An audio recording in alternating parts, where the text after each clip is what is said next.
Hello ಸ್ನೇಹಿತರೆ, ನಮಸ್ಕಾರ. Investor ಇನ್ ಕನ್ನಡ ಚಾನಲ್ಗೆ ಸ್ವಾಗತ.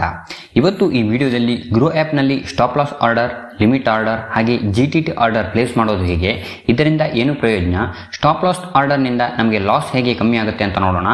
ಅದಕ್ಕಿಂತ ಮುಂಚೆ ನೀವೇನು ನಮ್ಮ ಚಾನಲ್ ಸಬ್ಸ್ಕ್ರೈಬ್ ಮಾಡ್ಕೊಂಡಿಲ್ಲ ಅಂದರೆ ಚಾನಲ್ನ ಸಬ್ಸ್ಕ್ರೈಬ್ ಮಾಡಿ, ಹಾಗೆ ಪಕ್ಕದಲ್ಲೇ ಕಾಣುವಂತಹ ಬೆಲ್ ಬಟನ್ ಪ್ರೆಸ್ ಮಾಡಿ.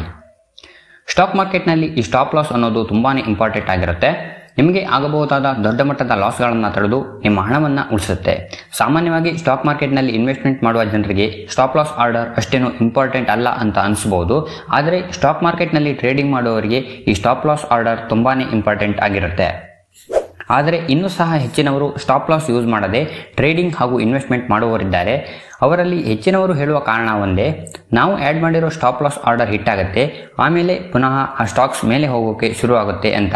ಇದರ ಬಗ್ಗೆ ಬೇಕಿದ್ರೆ ಮುಂದಿನ ವಿಡಿಯೋದಲ್ಲಿ ಡಿಸ್ಕಸ್ ಮಾಡೋಣ. ಈ ವಿಡಿಯೋದಲ್ಲಿ ಹೇಳ್ತಾ ಹೋದರೆ ತುಂಬ ಲೆಂದಿ ಆಗುತ್ತೆ.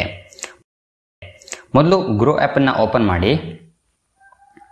ಈ ವಿಡಿಯೋದಲ್ಲಿ ಡೆಲಿವರಿ ಟ್ರೇಡಿಂಗ್ನಲ್ಲಿ limit order, stop loss order ಹಾಗೆ GTT ಆರ್ಡರ್ ಪ್ಲೇಸ್ ಮಾಡೋದು ಹೇಗೆ ಅಂತ ನೋಡೋಣ. ಇಲ್ಲಿ ನಾನು ಈ ಸ್ಟಾಕ್ಸ್ನ ಸೆಲೆಕ್ಟ್ ಮಾಡ್ಕೊಂಡಿರೋದು ಕೇವಲ ಎಕ್ಸಾಂಪಲ್ ಪರ್ಪಸ್ಗೆ ಮಾತ್ರ, ಯಾವುದೇ ಬೈ ಆ್ಯಂಡ್ ಸೆಲ್ ರೆಕಮೆಂಡೇಶನ್ ಅಲ್ಲ. ಮೊದಲು ಲಿಮಿಟ್ ಆರ್ಡರ್ ನೋಡೋಣ. ಇಲ್ಲಿ ಡೆಲಿವರಿ ಆಪ್ಷನ್ನಲ್ಲೇ ಇದೆ, ಕೆಳಗಡೆ ಕ್ವಾಂಟಿಟಿ ಅಂತ ಇದೆ. ಇಲ್ಲಿ ನೀವು ಎಷ್ಟು ಸ್ಟಾಕ್ಸ್ನ ಬೈ ಮಾಡಬೇಕು ಅಂತ ಇದ್ದೀರೋ ಆ ಕ್ವಾಂಟಿಟಿನ ಆ್ಯಡ್ ಮಾಡಿ. ನಾನು ಇಲ್ಲಿ ಕ್ವಾಂಟಿಟಿನ 1 ಅಂತ ಎಂಟರ್ ಮಾಡಿದ್ದೀನಿ. ಅದರ ಕೆಳಗೆ ಪ್ರೈಸ್ ಅಂತ ಇದೆ, ಅಲ್ಲಿ ಮಾರ್ಕೆಟ್ ಅನ್ನೋ ಆಪ್ಷನ್ ಇದೆ. ನೀವು ಈಗ ಬೈ ಅಂತ ಕೊಟ್ಟರೆ ಈ ಸ್ಟಾಕ್ಸ್ ಈಗ ಯಾವ ಬೆಲೆಯಲ್ಲಿ ಟ್ರೇಡ್ ಆಗ್ತಾ ಇದೆಯೋ ಅದೇ ಬೆಲೆಗೆ ಬೈ ಆಗುತ್ತೆ. ಅಥವಾ ಅದರ ಮೇಲೆ ಕ್ಲಿಕ್ ಮಾಡಿದರೆ ಇಲ್ಲಿ ನಿಮಗೆ ಲಿಮಿಟ್ ಅನ್ನೋ ಆಪ್ಷನ್ ಬರುತ್ತೆ. ಇಲ್ಲಿ ನಿಮಗೆ ನೀವು ಅನ್ಕೊಂಡಿರೋ ಬೆಲೆಗೆ ಸ್ಟಾಕ್ಸ್ನ ಬೈ ಮಾಡ್ಬೋದು. ಇಲ್ಲಿ ನೀವು ಯಾವ ಬೆಲೆಗೆ ಬೈ ಮಾಡಬೇಕು ಅನ್ಕೋತೀರಾ ಆ ವ್ಯಾಲ್ಯೂನ ಇಲ್ಲಿ ಎಂಟರ್ ಮಾಡಿ. ಇಲ್ಲಿ ಬೈ ಅಂತ ಕೊಡಿ. ಇದು ಓಪನ್ ಆರ್ಡರ್ ಆಗಿ ಇರುತ್ತೆ. ಯಾವಾಗ ಈ ಸ್ಟಾಕ್ಸ್ನ ಬೆಲೆ 1080 ರೂಪಾಯಿಗೆ ಬರುತ್ತೋ ಆಗ ಈ ಆರ್ಡರ್ ಎಕ್ಸಿಕ್ಯೂಟ್ ಆಗುತ್ತೆ, ನಿಮ್ಮ ಹೋಲ್ಡಿಂಗ್ಸ್ನಲ್ಲಿ ತೋರಿಸುತ್ತೆ. ಈ ಓಪನ್ ಆರ್ಡರ್ ಮೇಲೆ ನೀವು ಕ್ಲಿಕ್ ಮಾಡಿ ಈ ಆರ್ಡರ್ನ ಕ್ಯಾನ್ಸಲ್ ಕೂಡ ಮಾಡ್ಬೋದು. ಹಾಗೆ ಲಿಮಿಟ್ ಪ್ರೈಸ್ ಅಥವಾ ಕ್ವಾಂಟಿಟಿ ಚೇಂಜ್ ಮಾಡೋದಿದ್ರೆ ಮಾಡಿಫೈ ಮೇಲೆ ಕ್ಲಿಕ್ ಮಾಡಿ ಚೇಂಜಸ್ ಕೂಡ ಮಾಡ್ಕೋಬಹುದು. ಈ ಲಿಮಿಟ್ ಆರ್ಡರ್ ಎಕ್ಸಿಕ್ಯೂಟ್ ಆಗೇ ಆಗುತ್ತೆ ಅಂತ ಯಾವುದೇ ಗ್ಯಾರಂಟಿ ಇರಲ್ಲ. ಯಾಕಂದರೆ ನೀವು ಸೆಟ್ ಮಾಡಿರೋ ಪ್ರೈಸ್ಗೆ ಈ ಸ್ಟಾಕ್ಸ್ ಬರಲಿಲ್ಲ ಅಂದರೆ ಆ ಆರ್ಡರ್ ಎಕ್ಸಿಕ್ಯೂಟ್ ಆಗೋದಿಲ್ಲ. ನೆಕ್ಸ್ಟ್ ತುಂಬ ಇಂಪಾರ್ಟೆಂಟ್ ಆಗಿರೋ ಸ್ಟಾಪ್ ಲಾಸ್ ಆರ್ಡರ್ ಹೇಗೆ ಪ್ಲೇಸ್ ಮಾಡೋದು ಅಂತ ನೋಡೋಣ. ನೀವು ಈಗಾಗಲೇ ಯಾವುದೊಂದು ಸ್ಟಾಕ್ಸ್ನ ಡೆಲಿವರಿ ಟ್ರೇಡಿಂಗ್ನಲ್ಲಿ ಬೈ ಮಾಡಿ ಇಟ್ಕೊಂಡಿರ್ತೀರಾ. ಆ ಸ್ಟಾಕ್ಸ್ನ ಬೆಲೆಯಲ್ಲಿ ಇಂತಿಷ್ಟು ಕಡಿಮೆ ಆದಾಗ ಅದನ್ನು ಸೇಲ್ ಮಾಡಬೇಕು ಅಂತ ಅಂದಾಗ ಈ ಸ್ಟಾಪ್ ಲಾಸ್ ಆರ್ಡರ್ ಯೂಸ್ಫುಲ್ ಆಗಿರುತ್ತೆ. ಈ ಉದಾಹರಣೆಯಲ್ಲಿ ನೀವು ನೋಡೋದಾದರೆ ನನ್ನ ಹತ್ತಿರ ಒಂದು ಟಾಟಾ ಮೋಟಾರ್ ಸ್ಟಾಕ್ಸ್ ಇದೆ. ಈಗ ಈ ಸ್ಟಾಕ್ಸ್ನ ಬೆಲೆ 1085 ರೂಪಾಯಿ ಇದೆ. ಒಂದು ವೇಳೆ ಇನ್ನೂ ಕಡಿಮೆ ಆದಾಗ ಅಂದರೆ 1080ಕ್ಕೆ ರೀಚ್ ಆದಾಗ ಈ ಸ್ಟಾಕ್ನ ಸೆಲ್ ಮಾಡಬೇಕು ಅನ್ನೋ ಆಲೋಚನೆ ಇದ್ದರೆ ಇಲ್ಲಿ ನಾನು ಸೆಲ್ ಆಪ್ಷನ್ ಮೇಲೆ ಕ್ಲಿಕ್ ಮಾಡ್ತೀನಿ. ಇಲ್ಲಿ ಎಷ್ಟು ಸ್ಟಾಕ್ನ ಸೆಲ್ ಮಾಡಬೇಕು ಅಂದ್ಕೊಂಡಿದ್ರೋ ಆ ಕ್ವಾಂಟಿಟಿನ ಎಂಟರ್ ಮಾಡಿ. ನೆಕ್ಸ್ಟ್ ರೈಟ್ ಸೈಡ್ ಟಾಪ್ ಕಾರ್ನರಲ್ಲಿ ಕಾಣಿಸ್ತಾ ಇರೋ ಈ ಆಪ್ಷನ್ನ ಕ್ಲಿಕ್ ಮಾಡಿ. ಇಲ್ಲಿ ರೆಗ್ಯುಲರ್ ಆರ್ಡರ್, ಅದರ ಕೆಳಗಡೆ ಸ್ಟಾಪ್ ಲಾಸ್ ಆರ್ಡರ್ ಹಾಗೆ GTT ಆರ್ಡರ್ ಅಂತ ಇರುತ್ತೆ. ನೀವು ಸ್ಟಾಪ್ ಲಾಸ್ ಆರ್ಡರ್ನ ಸೆಲೆಕ್ಟ್ ಮಾಡ್ಕೊಳ್ಳಿ, ಕಂಟಿನ್ಯೂ ಅಂತ ಕೊಡಿ. ಆಗ ಇಲ್ಲಿ ಸ್ಟಾಪ್ ಲಾಸ್ ಟ್ರಿಗರ್ ಪ್ರೈಸ್ ಅನ್ನೋ ಆಪ್ಷನ್ ಬರುತ್ತೆ. ಅಲ್ಲಿ ಸ್ಟಾಕ್ಸ್ನ ಯಾವ ಬೆಲೆಗೆ ಸೆಲ್ ಮಾಡಬೇಕು ಅಂದ್ಕೊಂಡಿದ್ರೋ ಆ ಪ್ರೈಸ್ನ ಎಂಟರ್ ಮಾಡಿ. ಈ ಸ್ಟಾಕ್ಸ್ನ ಈಗಿನ ಬೆಲೆಗಿಂತ ಕಡಿಮೆ ಬೆಲೆಯ ಸ್ಟಾಪ್ ಲಾಸ್ ಟ್ರಿಗರ್ ಪ್ರೈಸ್ನ ಎಂಟರ್ ಮಾಡಬೇಕಾಗತ್ತೆ. ಈ ಸ್ಟಾಕ್ಸ್ನ ಬೆಲೆ ಈಗ 1085 ರೂಪಾಯಿ ಇದೆ. ನಾನು ಇಲ್ಲಿ stop loss trigger price enter ಮಾಡಿದ್ದೀನಿ. ಇಲ್ಲಿ ಸೆಲ್ ಮೇಲೆ ಕ್ಲಿಕ್ ಮಾಡಿದರೆ ವೆರಿಫೈ ಅಂತ ಕೇಳುತ್ತೆ. ಇಲ್ಲಿ ಟಿಪಿನ್ ಹಾಗೂ OTP ಎಂಟರ್ ಮಾಡಿ ವೆರಿಫೈ ಮಾಡಿ. ಆಗ ಈ ಆರ್ಡರ್ ಓಪನ್ ಆರ್ಡರ್ ಆಗುತ್ತೆ.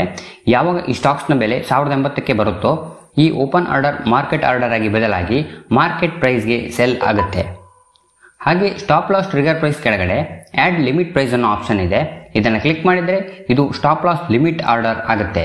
ಇಲ್ಲಿ ನಾನು 1079 ರೂಪಾಯಿ 40 ಪೈಸೆನ ಎಂಟರ್ ಮಾಡಿದ್ದೀನಿ. ಇದನ್ನು ಸಿಂಪಲ್ ಆಗಿ ಅರ್ಥ ಮಾಡ್ಕೊಳ್ಳೋದಾದರೆ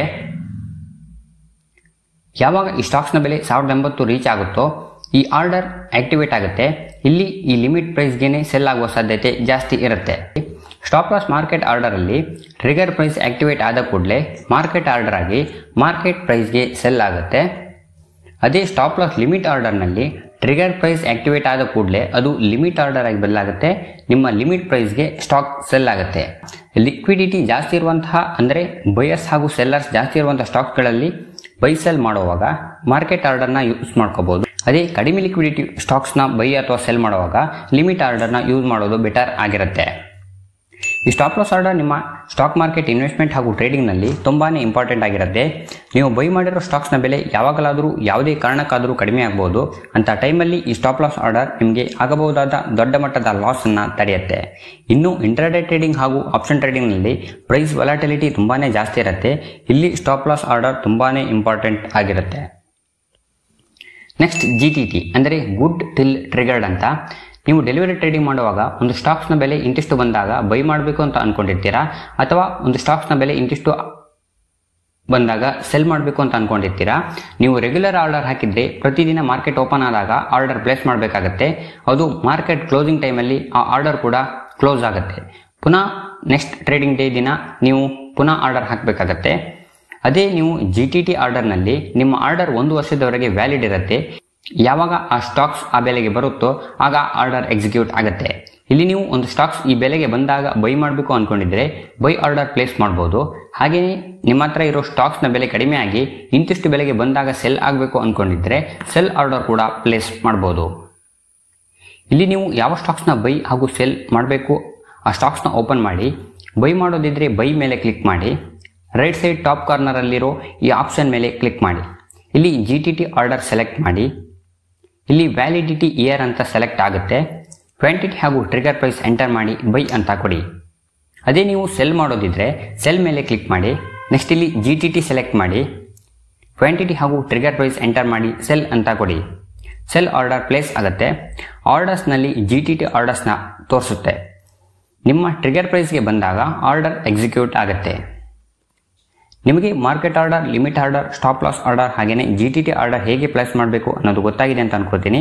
ವಿಡಿಯೋ ಇಷ್ಟ ಆಗಿದ್ರೆ ವಿಡಿಯೋನ ಲೈಕ್ ಮಾಡಿ, ಹಾಗೆ ನಿಮ್ಮ ಫ್ರೆಂಡ್ಸ್ ಜೊತೆ ಶೇರ್ ಮಾಡಿ. Thanks for watching.